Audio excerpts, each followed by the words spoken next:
ओंकारं बिंदु संयुक्तं नित्यं ध्यायन्ति योगिनः कामदं मोक्षदं चैव ओंकाराय नमो नमः। अज्ञानतिमिरान्धानां ज्ञानाञ्जनशलाकया चक्षुरुन्मीलितं येन तस्मै श्री गुरवे नमः। तस्मै श्री गुरवे नमः।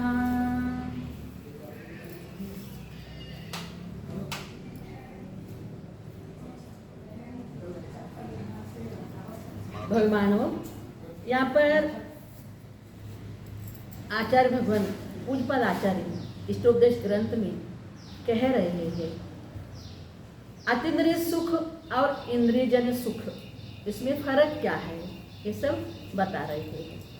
तो यहाँ पर इंद्रियजन्य सुख है वो वासना मात्र ही है और दुख का कारण ही है।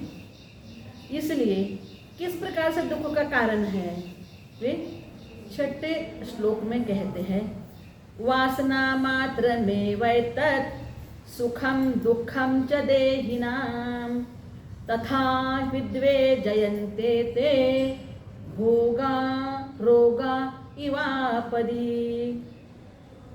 यहाँ पर कहते हैं कि सांसारिक जीवों का या सर्व सुख का इंद्रियजन जो सुख है वह दुख मात्र ही है, वासना मात्र ही है,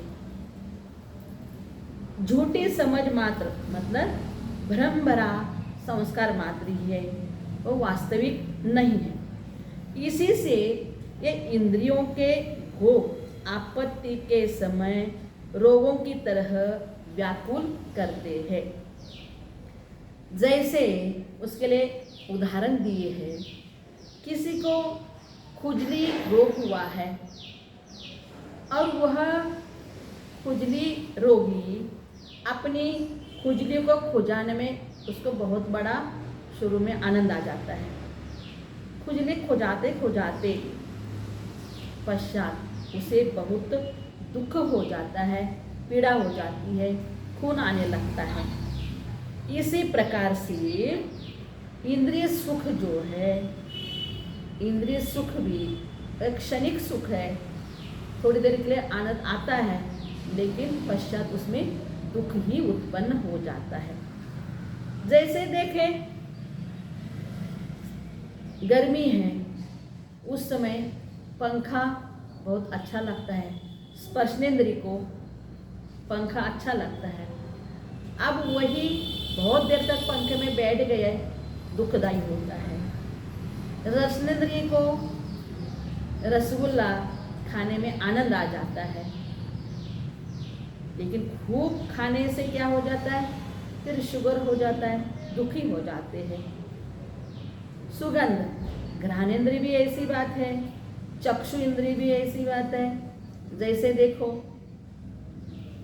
अपन रात को पतंग के कीड़े देखते हैं, लाइट में आ जाते हैं, फिर उनका अंत हो जाता है।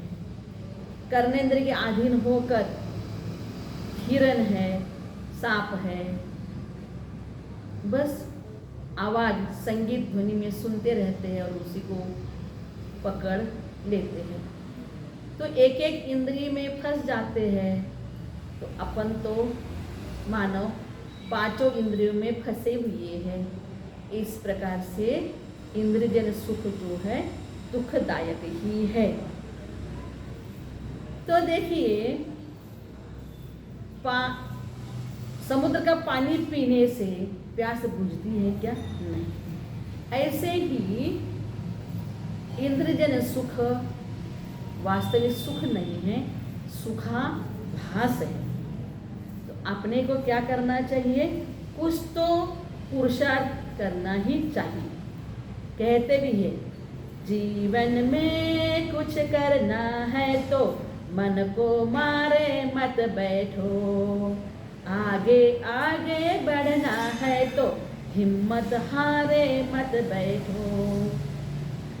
चलने वाला मंजिल पाता, बैठा पीछे रहता है।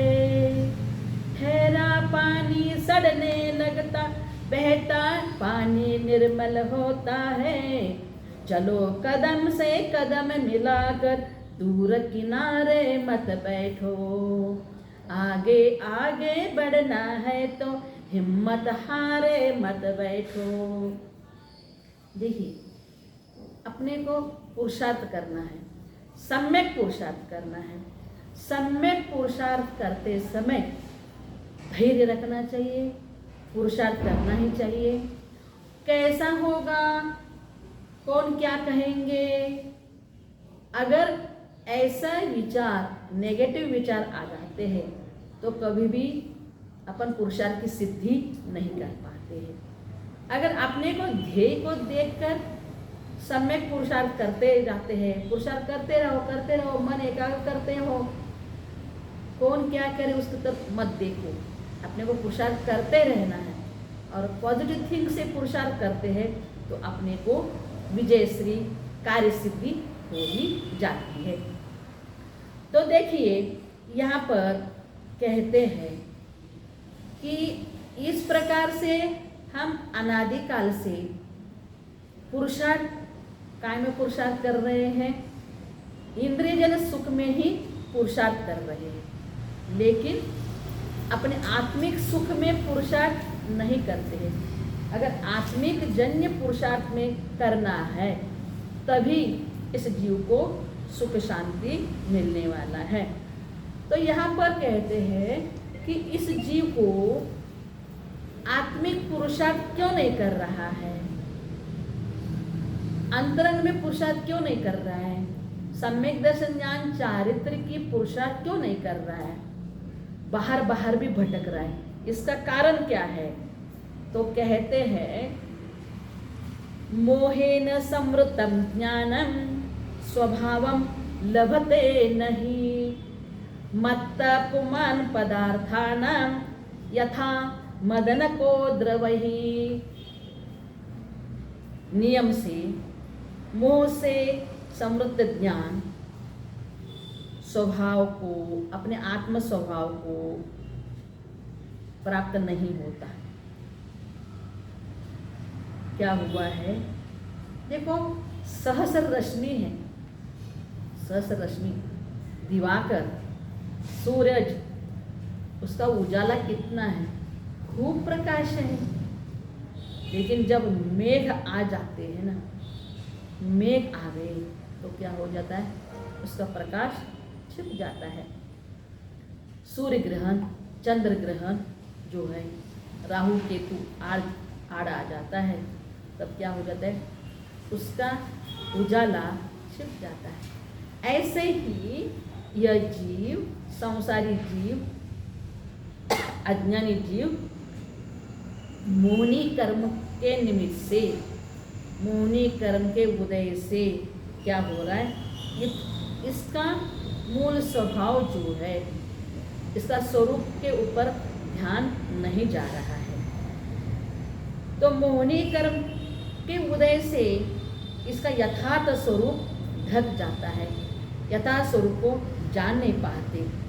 जैसे मधुर स्वाभाविक दूध है, वो दूध भी अगर कड़वी तुमड़ी में रख दिया तो वो कड़वा हो जाता है, उसका स्वभाव ही बदल जाता है। मूल स्वभाव तो बदलता नहीं है।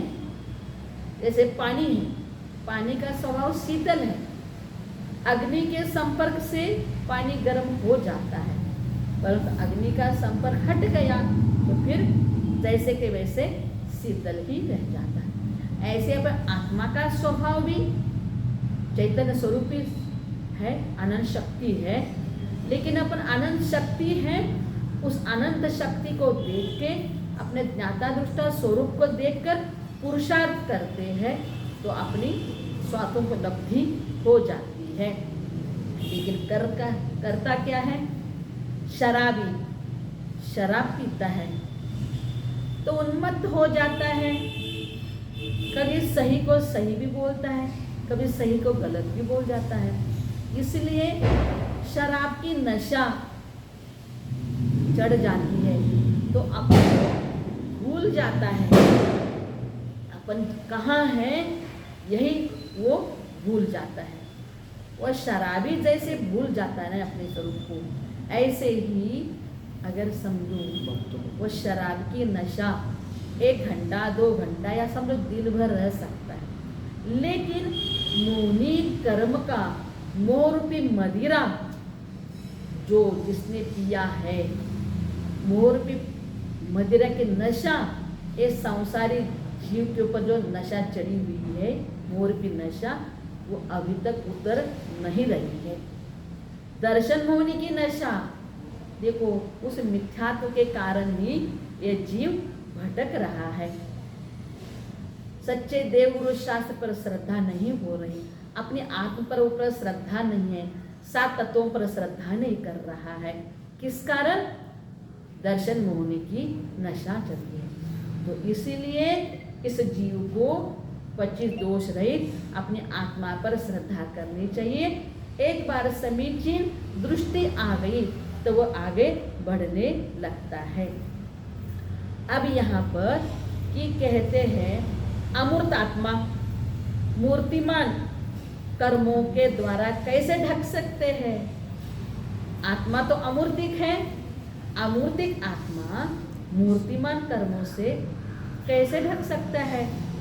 तो इसमें ये बोलते हैं आत्मा व उसका ज्ञान गुण यद्यपि अमूर्त है, फिर भी मूर्तिमान जो कोद्रु आदि है उसके निमित्त से वह बिगड़ जाता है। उसी प्रकार अमूर्त आत्मा मूर्तिमान कर्मों के द्वारा अभिभूत हो जाता है और उसके गुण भी दब जाते हैं और अपने पुरुषार्थ अपने स्वरूप के ऊपर वह ध्यान नहीं देता। लेकिन अभी अपने स्वरूप को ध्यान देना चाहिए, चिंतन करना चाहिए। चेतन है तू, ध्रुव न्यायक है तू, अनंत शक्ति का धारक है तू, सिद्धों का लघु नंदन कहा, मुक्ति पूरी का नायक है तू, चेतन है तू, ध्रुव न्यायक है तू। इस प्रकार से अपने आत्म स्वरूप को देखते हैं तो अपना पुरुषार्थ बढ़ जाता है और अपने सही पुरुषार्थ में आना है। ओम नमः।